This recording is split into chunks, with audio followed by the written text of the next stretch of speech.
Bismillahirrahmanirrahim. Assalamu alaikum viewers. Hello and welcome to my channel once more. Those of you that are regular viewers, you are most welcome. Those of you that are new, you are also most welcome. If you are new, then please don't forget to hit that bell icon so that you get notification of my videos. Today, starting off my journey at the bottom of King Cross. You remember I have been here before. Up there is the playhouse, and I'm starting here on the corner of Hopwood Lane, and what you see there ahead of us is Hopwood Hall, which, if you recall, it was the house of one of, sorry, let the bus go past, of one of Anne Lister's friends. So I will be walking up that road and obviously stopping at a few points to show you what changes have occurred, because, as I say, this is the lane. This and Gibbet Street is the area that I grew up in, so the purpose of these videos is to show you the landmarks that are in the area. Today it's a particularly interesting one, and as I walk along I'll give you further clues. I think if I say the word, some of you may get it straight away. What I'm going to show you is an implement called the gibbet. Okay, so I'm going to leave it at that for now, and then obviously when we get there you will be able to see it. But along the way, obviously, I want to show you the roads and the changes that have been made. So I'm a little bit further up Hopwood Lane now. As you can see ahead of me are the old weavers' cottages, and further up that direction is the rest of Hopwood Lane that we've seen already, which was Park Road and People's Park. Again, you see the dual carriageway there in an elevator situation, and this is Boyne Street, and in my time all this used to be very, very different. There was quite a number of terraced properties and also some warehouses. We had some good friends. So I'm going to walk along this road to the end and then explain how that relates to the rest of the town. And that the end of this street is actually Lister Lane, so you'll be able to see it from a different angle.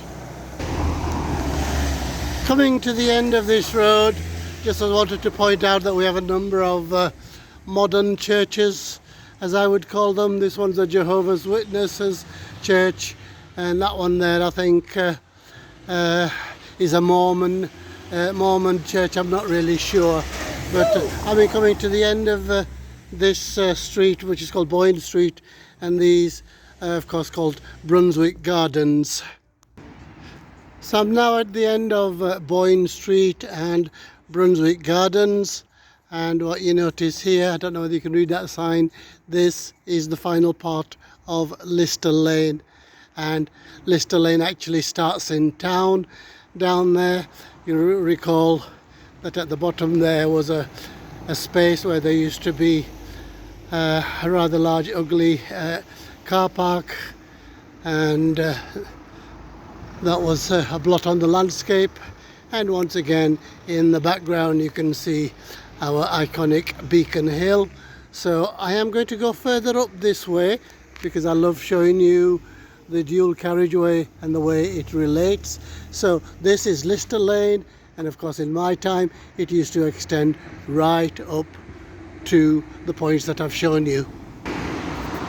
So viewers, I just wanted to show you we can come from there, which is town, and then we come across this, which, as you can see, is the carriageway. So this carriageway intersected our Lister Lane. So on one side you've got this, and then on the other side is the other area that I've shown you before. I will go over and show you, and this of course is the carriageway. I thought it would be quiet today, but even now on a Sunday it's quite noisy. So in this direction is where it starts, where I was earlier, towards Dean Clough, and then in this direction we are again, if you see that Elsie Whiteley Centre, that's where Hopwood Lane is, and then beyond that of course is King Cross. So I'm going to make my journey behind this church on the other side and then walk up where you see that bridge, and that is called Gibbet Street. So I thought I'd just stop here at the crossroads of Lister Lane, Boyne Street, and then this street is called Hall Street, where this church is located. I think it's a Mormon church, and I've just stopped to really contrast with these wonderful Victorian buildings, which have been here of course since the 1870s and 90s. So we are going to make our way to the end of this street, and then we'll join Gibbet Street. So I am now on the corner of Hall Street, and this is the street that we've come to see today, which is called Gibbet Street, and it extends way up there for about 2-3 miles, and then it becomes other areas, and we have some wonderful countryside up there, and that of course is going to be a video for the future. So all of this area has changed in my time, and Gibbet Street is, of course, extends right down to there, which is the town, and if you recall, Cowgate and the other area, Bull Green, is down there. So as you can see, there's a sign on this Victorian building that tells you that this used to be a warehouse in its time. So what I'm going to do is going to go further up there, and of course the landmark that I've come to show you is up there as well, but firstly I'll show you more of my, well, famous or infamous Burdock Way, dual carriageway, which cuts across, and this is where a lot of the construction took place for it. Okay viewers, I've just stopped a little bit further up to show you what is down here. With this of course the carriageway. So on this side it goes towards the roundabout, and if you look in the background there are some flats, and those were the flats that were very close or next to Dean Clough. Okay, so this takes us towards Orange Street roundabout and the other exits or leaving areas out of Halifax, and then I am going to go on the other side, that of course taking you towards Lancashire, but of course there's the Halifax villages. So what you see up there is more of Gibbet Street, and where those advertising hoardings are is the area that I grew up in, on a street called Villiers Street.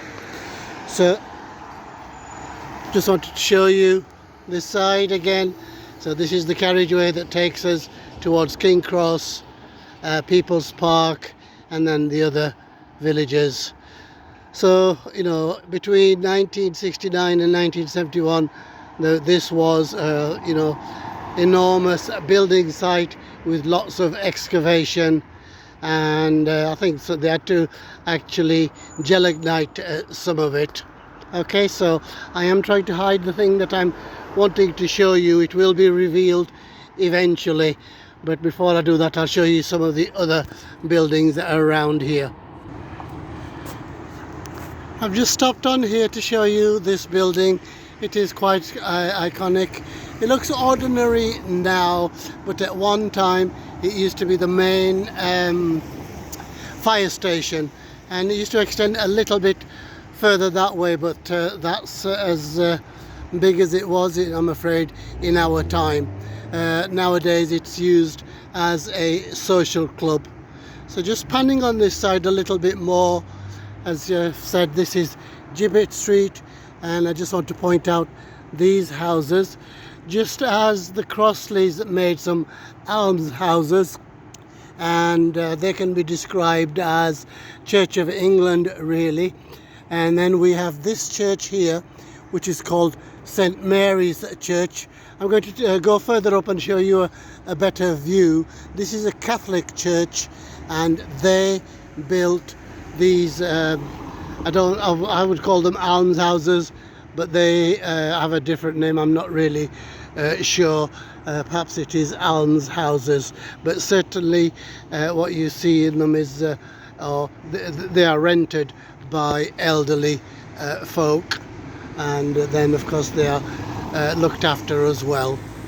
So again, this is called Bedford Street, and in our time there used to be a hive of activity, but now the carriageway has sort of spoilt it a great deal. So I'm going to go further this way because I wanted to show you St Mary's Church. So hopefully you can see the rest of this. In our time it used to extend right to the end where you can see that whitish sort of area. This area that's there used to be used as a Sunday school, and then of course you've got the main worship area here. Okay, so it is a splendid building, and at one time there used to be a school here, but we are talking at the beginning of the last century. So on this side, walking further down Gibbet Street, some splendid large Victorian buildings, and some used for modern purposes. So we have an undertaker's here, chapel of rest, and then there are some more wonderful houses that are hidden behind there. Okay, so this is as much as I wanted to show you today as far as buildings is concerned. Now we're going to go to the main thing that we've come to look at today. Okay, I just stopped here for a minute just to show you a better view of these houses that are next to the chapel of rest. So we've got some more splendid, what I can only call big family houses that must have housed wealthy families. And if you look in the background there is a chimney there. I think there used to be a factory there, and I think it was knocked down in the 60s, and then of course the land used for modern purposes. Okay, so this is what we have come to see, dear viewers. Perhaps you can't get a good view of it from here, so I will be going a bit closer, but this is called a gibbet. So for those of you that are not familiar with what a gibbet is what I would say is the predecessor of the guillotine, which of course was widely used, if not invented, by the French to cut off people's heads. So once I've crossed the road, I'll give you a better view of our wonderful gibbet. Okay viewers, I've managed to cross the road. So unfortunately, I've chosen a day where there isn't a lot of sunshine, but a lot of the the stone that is here is the original stone, and it took them till the 1970s to discover it, really, because it was going to be sort of built over, but then a blade was found, which you can see there. That is the blade that comes down and really separates your head from the rest of your body. Okay, so when they discovered it, it was just this sort of base here, and then eventually with further digging they were able to find the blade as well. So there are some inscriptions. So this was the company that built it, rebuilt in conjunction with W.M. Shopfitters, who are in Halifax, as well as the council. But as you can see, a lot of the original stones have been recovered. So I'll film it from a few angles. Okay, so you can imagine the person being sentenced walking up these steps. Okay, and then laying his head on there and seeing that as his destiny. Okay, if you research the topic, there's an awful lot of anecdotes and stories, and my favorite is rather gruesome, where the head was chopped off here and it bounced and it landed over there into someone's lap. Whether that is a true story is another thing, but that is in a lot of the folk tales, at least anyway. So what I'm going to do is I'm going to go over there and read the placard over there for you and tell you the type of information that there is. Okay viewers, as you can see, there's a lot of information contained within this placard. We see a picture of the gibbet as it was in the 17th century. I think this was an earlier one, and this is how it was found in the 1920s. That base, as I say, was dug up a lot later.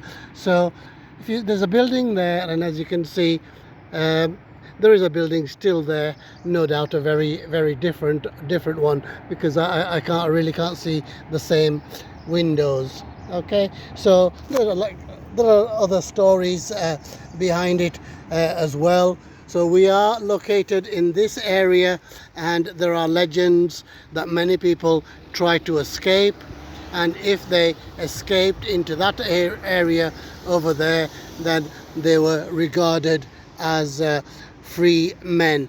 So if you remember, that area over there contained Dean Clough and of course Hebble Brook, which was some of the water streams that I described. And it says here that the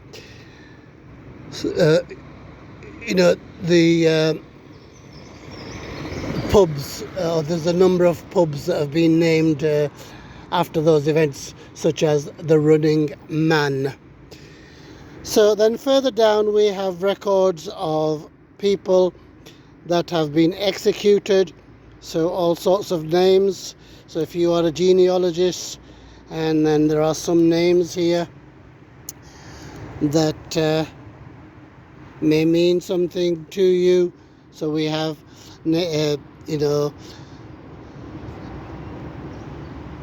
going back to 1286 right up to 1650. Okay, so that brings us almost to the end of today's journey. I'm just going to go further down there and across there, see if we get a better view of the gibbet, and then I will bid you farewell. Okay viewers, so a further view of the gibbet in relation to the rest of the area. So as you can see, this is Gibbet Street, and this takes us to the next parallel street, which is Hopwood Lane, and then joining the carriageway once again.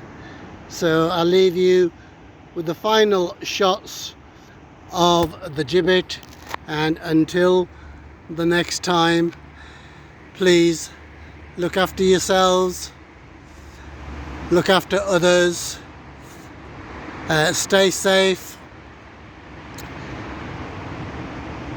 अपना ख्याल रखना, दूसरों का ख्याल रखना, दुआओं में याद रखना। अल्लाह हाफिज़।